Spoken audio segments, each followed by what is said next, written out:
Good morning dear students, BA part second home science की class में आप सभी बच्चों का स्वागत है। हम वसा में घुलनशील विटामिन के बारे में जान रहे थे। विटामिन कौन कौन से बताए थे आपको। विटामिन ए के बारे में हमने बात की, विटामिन डी की और ई की बात की। अगला और जो लास्ट वसा में घुलनशील विटामिन है वो विटामिन के आता है।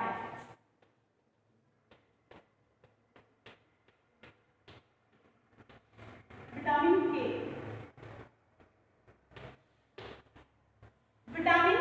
के की खोज किसने की थी? इसकी जो खोज की थी, इसका जो आविष्कार किया था डैन तथा इसका आविष्कार स्टोनहेडर ने किया था।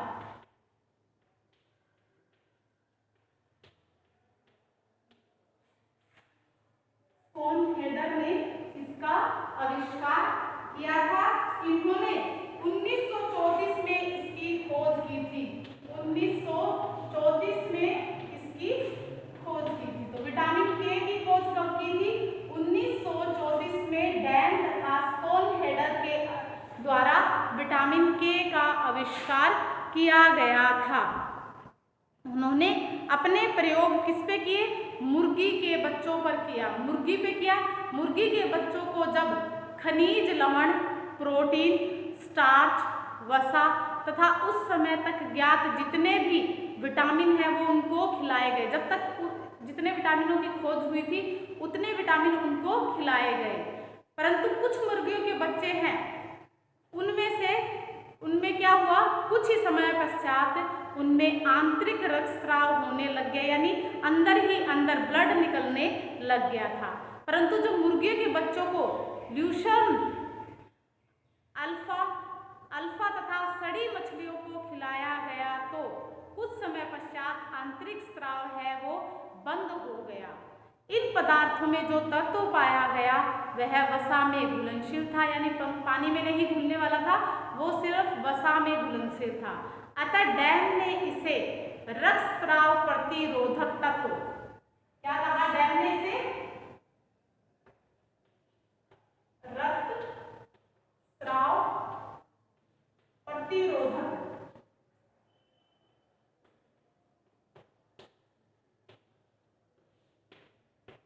तत्व कहा इसको। इसने कहा कि ये जो तत्व है वो रक्तस्राव प्रतिरोधक तत्व है। सन 1935 में इन्होंने इसका नाम विटामिन के रखा था। तो ये हुआ इसका खोज और उसके बारे में कि कैसे इसकी खोज हुई थी। तो विटामिन, इसके जो संरचना है, इसकी जो रासायनिक संरचना है, उसमें डोजी एवं साथियों ने सन 1940 में विटामिन K2 की रासायनिक संरचना की जानकारी दी। इससे पूर्व 1939 में डोजी ने ही विटामिन K1 की रासायनिक संरचना है उसकी जानकारी दी थी। फिर बाद में इन्होंने 1939 में उन्होंने विटामिन K की जानकारी दी।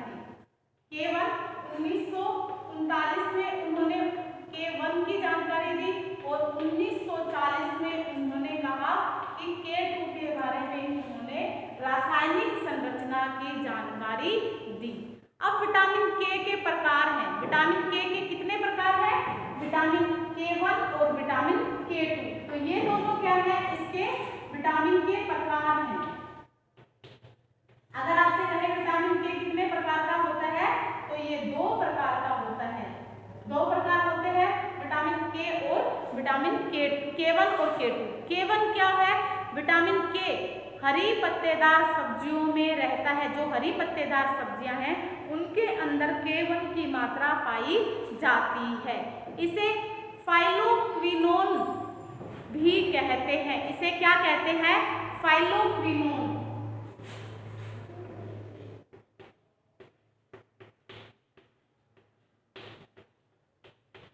फाइलोक्विनोन किसको कहते हैं? K1 को फाइलोक्विनोन कहते हैं। इसमें पाया जाता है हरी पत्तेदार जो सब्जियां होती हैं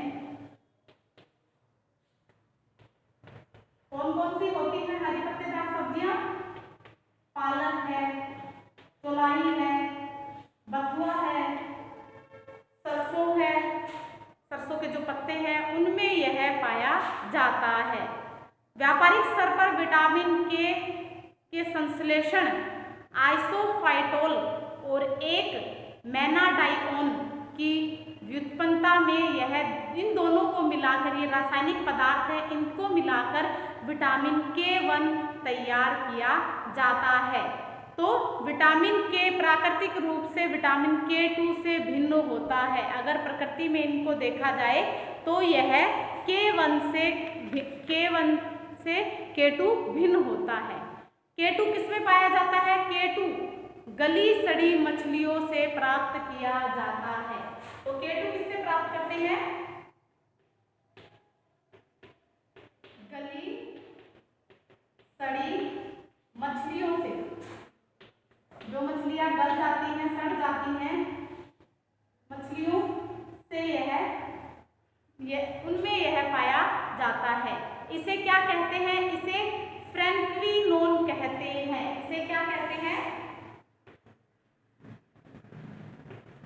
फ्रेंक्विनोन कहा जाता है। K2 को फ्रेंक्विनोन कहते हैं और इसको फाइलोक्विनोन कहते हैं। तो ये है हमारे इसके अंदर इनके प्रकार के बारे में। रासायनिक विशेषताएं क्या होती है? विटामिन K पीले रंग का पदार्थ है जो वसा तथा वसा घोलकों में घुलनशील होता है। अगर इसके अंदर रासायनिक विशेषता देखी जाए कि किस प्रकार का है, तो ये पीले रंग का पदार्थ होता है और वसा में घुलनशील होता है। यह ताप के प्रति स्थिर रहता है, परंतु अम्ल और क्षार की उपस्थिति में यह नष्ट हो जाता है। जब इसको अम्ल और क्षार के साथ में प्रतिक्रिया करवाई जाती है तो ये वहां पर नष्ट हो जाता है। सूर्य की पराबैंगनी किरणों की उपस्थिति में इसका नाश हो जाता है। सूर्य की रोशनी में जो पराबैंगनी किरणें होती हैं, अल्ट्रावायलेट रेज जो होती हैं, वो इनको नष्ट कर देती हैं विटामिन को। विटामिन के कार्य कौन कौन से हैं? कार्यों के बारे में जानेंगे। सबसे जो अब इतना समझ में आया कि इसका आविष्कार किसने किया था, इसकी खोज किसने की थी? डैन तथा स्टोनहेडर ने इसकी आविष्कार किया था। कब किया था इसका आविष्कार? 1934 में इसकी खोज की गई थी। इसीलिए इसके कारण क्या हो जाता था? इसकी कमी से शरीर के अंदर अंदरूनी स्तर पर ही रक्तस्राव हो जाने लगा। जब इनको विटामिन K डाइट दी तो पता चला कि रक्तस्राव रुक गया, तो इसीलिए इसे रक्तस्राव प्रतिरोधक तत्व कहा गया। 1939 में K1 और K2, 1940 में K2 के रासायनिक संरचना के बारे में बताया गया। यह दो प्रकार का होता है विटामिन K1 और K2। K1 को क्या कहते हैं? यह फाइलोक्विनोन कहलाता है, हरी पत्तेदार सब्जियों में उपलब्ध होता है। और K2 को क्या कहते हैं? फ्रेंक्विनोन कहा जाता है, जो गली सड़ी जो मछलियां होती हैं उनके अंदर यह पाया जाता है। अब हम विटामिन K के कार्य की बात करते हैं कि ये हमारे शरीर में इसकी क्या इंपॉर्टेंस है, क्यों हमें लेना आवश्यक होता है और कार्य करेंगे। सबसे पहले इसका जो मुख्य कार्य है वो क्या है? रक्त का थक्का बनाना।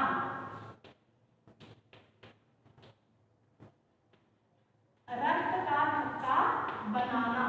हमने जब प्रोटीन पढ़ा था तब आपको बताया था कि रक्त का थक्का प्रोटीन के साथ कौन मिला होता है? विटामिन K मिला होता है। वो क्या करता है? विटामिन K रक्त का थक्का बनाने में मदद करता है। रक्त में क्या पाया जाता है? प्रोथ्रोम्बिन होता है। इसके अंदर क्या पाया जाता है? रक्त में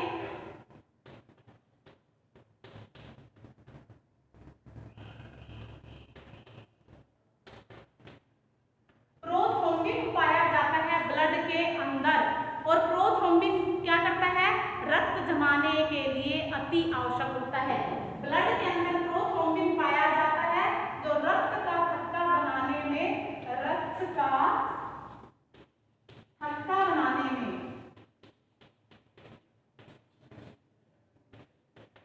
इंपॉर्टेंट होता है। रक्त का थक्का बनाने में महत्वपूर्ण होता है। इसीलिए इसका निर्माण विटामिन के द्वारा होता है। प्रोथ्रोम्बिन का निर्माण किसके द्वारा होता है? विटामिन के द्वारा होता है। रक्त जमने में प्रोथ्रोम्बिन का थ्रोम्बिन में बदलना आवश्यक होता है। अब क्या करता है रक्त? जब रक्त का थक्का बनता है तो ये प्रोथ्रोम्बिन से किसमें बदल जाता है? ये थ्रोम्बिन में बदल जाता है, थ्रोम्बिन में कन्वर्ट हो जाता है। रक्त का थक्का बनने के लिए इसमें कन्वर्ट होना, इसमें बदलना आवश्यक होता है। बदलना आवश्यक है। जब किसी व्यक्ति को चोट लग जाती है या कट जाता है, हमारी उंगली वगैरह या कहीं पर भी चोट लग जाती है, तो उस स्थान के आसपास के ऊतक और कोशिकाएं भी क्षतिग्रस्त हो जाती हैं तथा कटे भाग से रक्त है वो बहुत ज़्यादा बहने लग जाता है या कम बहने लगता है। रक्त बहने लग जाता है, कटते ही आप देखते हो रक्त आने लग जाता है। रक्त में उपस्थित जो बिंबाणु होते हैं, जो प्लेट्स होती हैं, प्लेटलेट्स होती हैं, उनको बिंबाणु को क्या कहते हैं? प्लेटलेट्स कहा जाता है इंग्लिश में। तथा कुछ रक्त कारक होते हैं, ब्लड फैक्टर होते हैं, जो क्षतिग्रस्त ऊतकों से मिलकर थ्रोम्बोप्लास्टिन बनाते हैं और ये रक्त फैक्टर कैल्शियम आयन तथा रक्त प्लाज्मा से मिलकर क्रिया करते हैं तथा थ्रोम्बिन को सक्रिय बनाते हैं। यानी इसको एक्टिव करने के लिए किसकी आवश्यकता हुई? इसको एक्टिव करने के लिए प्लेटलेट्स कार्य करते हैं, ब्लड फैक्टर होते हैं, रक्त के जो कारक होते हैं वो कार्य करते हैं और थ्रोम्बोप्लास्टिन है वो उनको बनाते हैं ऊतक के साथ मिलकर। और ये रक्त फैक्टर कैल्शियम आयन तथा रक्त प्लाज्मा से मिलकर कार्य करते हैं, तब जाकर थ्रोम्बिन को जगाते हैं कि भाई उठ जा, तू अपना काम शुरू कर दे। प्रोथ्रोम्बिन सक्रिय, थ्रोम्बिन कम ही निष्क्रिय के रूप में होते हैं। जब प्रोथ्रोम्बिन सक्रिय हो जाता है तथा कुछ रक्त फैक्टर के साथ मिलकर रासायनिक क्रिया करता है तो एक नवीन पदार्थ का निर्माण होता है जिसे क्या कहते हैं? थ्रोम्बिन कहते हैं। रक्त प्लाज्मा में फाइब्रिनोजन नामक एक घुलनशील प्रोटीन पाया जाता है। जब प्रोटीन पढ़ा था तो आपको क्या बताया था? फाइब्रिनोजन क्या है? एक प्रोटीन होता है।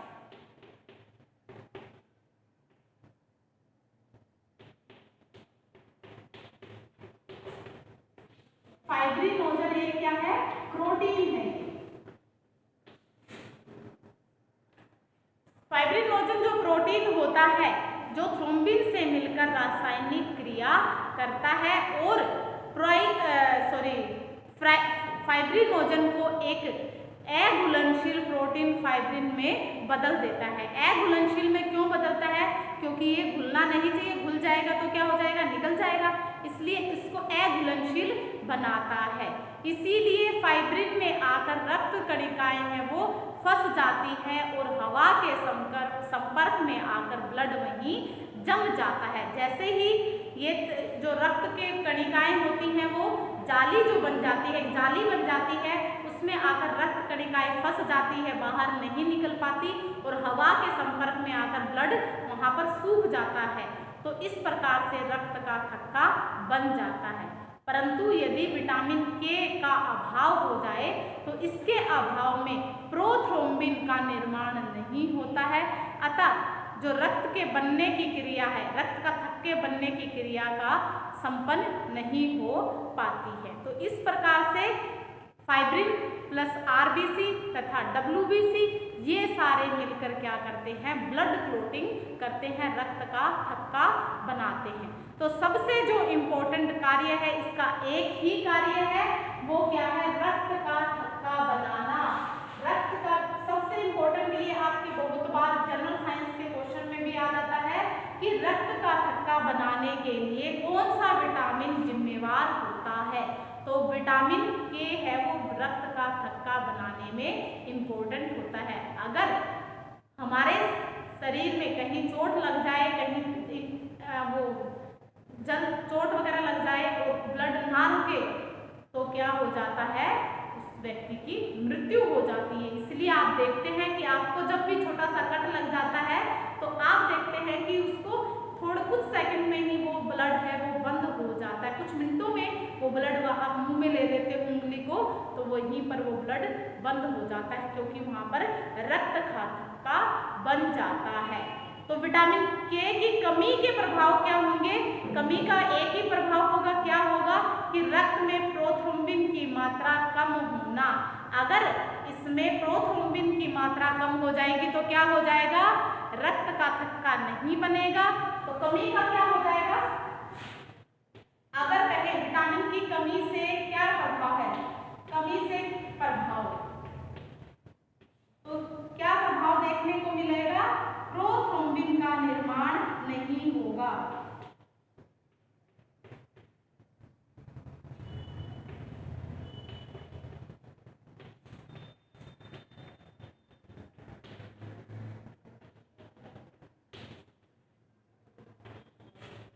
अब जो इसका कार्य है इसको नहीं मिलेगा, वही कार्य क्या हो जाएगा?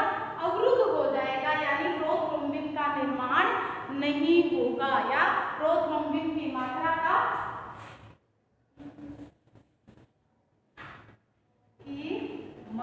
का कम होना।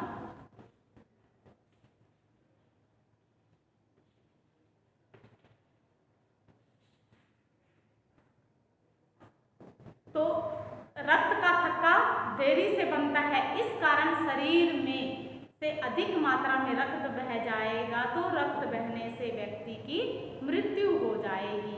आहार में विटामिन के की कमी से कई और भी कारण हो सकते हैं। निम्न कारणों से होती है। किन कारणों से होती है आहार में विटामिन के की कमी? आहार में विटामिन के की कमी यानी नहीं लेने से, फिर आंतों के आंतरिक रक्तस्राव होने से भी विटामिन के की कमी हो जाती है। रोग प्रतिरोधक पदार्थों के अधिक सेवन करने से भी विटामिन के की कमी हो जाती है। पर्याप्त मात्रा में पित्त रस न निकलने के कारण बाइल जूस जब अधिक पर्याप्त मात्रा में आवश्यकता के अनुसार नहीं निकलता, तब भी विटामिन के की कमी शरीर में हो जाती है। पेचिस हो जाते हैं, अतिसार हो जाते हैं, उल्टी बार बार उल्टी होने लग जाती है। अतिसार बताया था आपको, दस्त को कहते हैं। पेचिस में क्या होता है? साबुनीकरण जो बताया था कि पेचिस में साबुन की तरह झाग बनने लग जाते हैं, दस्त की तरह होते हैं लेकिन वाइट वाइट झाग निकलने लग जाते हैं, उसको पेचिस कहते हैं। अतिसार दस्त को कहते हैं। और बार बार उल्टी होने के कारण भी विटामिन के की कमी शरीर में हो जाती है। यकृत का रोग होने से, अगर हमारे शरीर में कोई भी लीवर से संबंधित या कहें कि यकृत से संबंधित कोई बीमारी हो जाती है, तो विटामिन के की शरीर में कमी हो जाती है। पीलिया हो जाने पर, जॉइंटिस हो जाने पर भी, पीलिया को क्या कहते हैं इंग्लिश में? जॉइंटिस कहते हैं। अगर व्यक्ति को जॉइंटिस हो जाए तब भी विटामिन के की कमी शरीर में हो जाती है। छोटी आंत में विटामिन के का पूर्णतः अवशोषण नहीं होने के कारण, क्योंकि हमारे भोजन का संपूर्ण पाचन है वो कहाँ पर होता है? छोटी आंत में होता है। अगर वहाँ पर के का अब्जॉर्प्शन नहीं हो पाता तो शरीर में विटामिन के की कमी हो जाती है।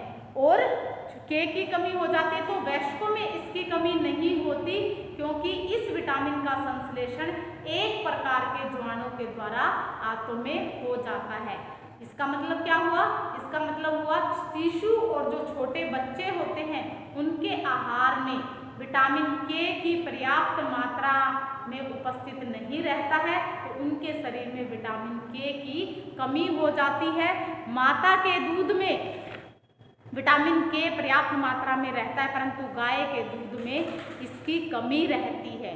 जब तक बच्चा माँ का दूध पीता है तो उसको विटामिन के मिल जाता है, लेकिन जब वह माता का दूध छोड़ देता है और ऊपरी आहार में उसको विटामिन के नहीं दिया जाता, तब उसके शरीर में विटामिन के की कमी हो जाती है। और इसकी कमी हो जाने से आंतों में आंतरिक स्राव, हमारे शरीर में आंतरिक रक्तस्राव शुरू हो जाता है। आंतरिक रक्तस्राव की स्थिति है वो उत्पन्न हो जाती है। नवजात शिशुओं में रक्त वारी यानी ब्लड प्लाज्मा में 20 से 70% प्रोथ्रोम्बिन की सांद्रता रहती है। जन्म के 2-3 सप्ताह बाद प्रोथ्रोम्बिन का स्तर 20% तक गिर जाता है। यानी जब बच्चा पैदा होता है तो 20 to 70% तक उसमें रहता है, लेकिन जैसे ही वो जन्म के 2-3 सप्ताह बाद में उसका यह लेवल 20% कम हो जाता है, यानी 20 से लेकर 50 तक हो जाता है। इसके कारण एक विषम परिस्थिति उत्पन्न हो जाती है, जिससे नवजात शिशुओं के रक्तस्रावी रोग से रोग का नाम जाना जाता है, नाम से इसको जाना जाता है। क्या कहेंगे? शिशुओं में रक्तस्रावी रोग हो जाता है। अब इसका उपचार किस प्रकार से करेंगे, इसका ट्रीटमेंट क्या क्या करेंगे कि नवजात शिशुओं में रक्तस्रावी रोग के उपचार हेतु विटामिन के नलिकाओं के माध्यम से, यानी ट्यूब्स के माध्यम से अमाशय तक उनको पहुंचाया जाता है, और 1-2 दिन में ही रक्त प्लाज्मा में प्रोथ्रोम्बिन का जो लेवल है, जो स्तर है, वो सामान्य हो जाता है। प्रसव पूर्व गर्भवती महिलाओं को विटामिन के का इंजेक्शन देना उचित रहता है। जब बच्चा जन्म नहीं लेता, जन्म से पूर्व ही विटामिन के का इंजेक्शन उनको दे देना चाहिए, तभी वो ज़्यादा असरदार होता है। दैनिक आवश्यकता क्या है?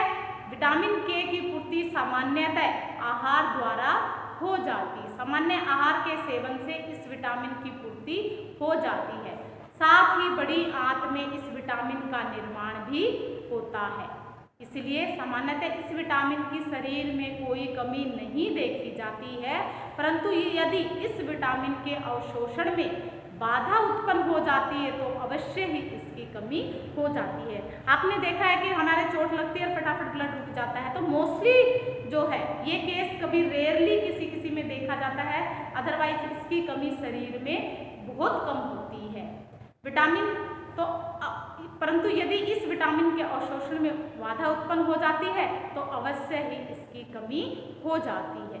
माता तथा गाय के दूध में पर पलने वाले बालकों के शरीर में विटामिन के का अभाव है वो ज़्यादातर देखा जाता है। जो बच्चे माँ का दूध नहीं पीते हैं, जो किससे पलते हैं, जो गाय और भैंस के दूध पीकर पलते हैं, उन बच्चों में विटामिन के की मात्रा या के का अभाव दिखाई देता है।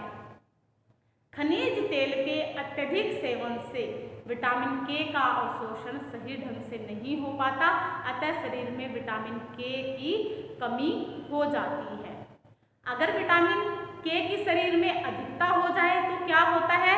इसका विटामिन के द्वारा प्रतिदिन 10 से 20 मिलीग्राम विटामिन के ग्रहण किया जाए तो इसका कोई प्रतिकूल प्रभाव नहीं पड़ता है। सामान्यतः इतनी मात्रा यकृत तथा आंतों के रोगियों को उपचार हेतु दी जाती है, परंतु इससे अधिक ग्रहण कर लिया जाए तो शरीर में ग्रहण किए जाने वाले शरीर में इसकी अधिकता हो जाती है, जिससे विषाक्तता की स्थिति उत्पन्न हो जाती है।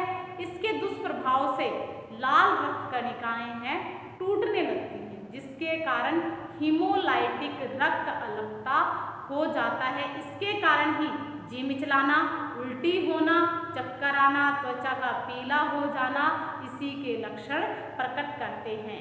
तो हमें आवश्यकता से अधिक इसका सेवन नहीं करना चाहिए।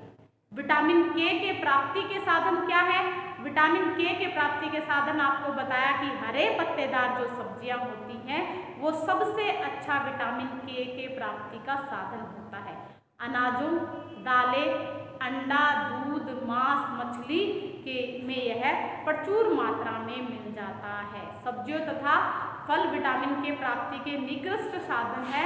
जो और सब्जियां होती हैं और फल होते हैं उनमें विटामिन के कम मिलता है, बहुत कम मिलता है, और इस प्रकार से ये किसमें पाया जाता है? हमारी हरे पत्तेदार सब्जियों के द्वारा इसकी पूर्ति होती है। तो ये हुआ हमारा वसा में घुलनशील जो विटामिन थे, हमने कौन कौन से किए? विटामिन ए किया, और हमने ए पढ़ा, बी पढ़ा और ई पढ़ा। तो ये हमारे वसा में घुलनशील विटामिन का जो चैप्टर है वो यहीं पर कंप्लीट होता है। आज के लिए हम इतना ही करेंगे और उम्मीद है आपको इतना पढ़ाया वो समझ में आया होगा। तो कल मिलते हैं एक नए टॉपिक के साथ। Okay, bye, have a nice day.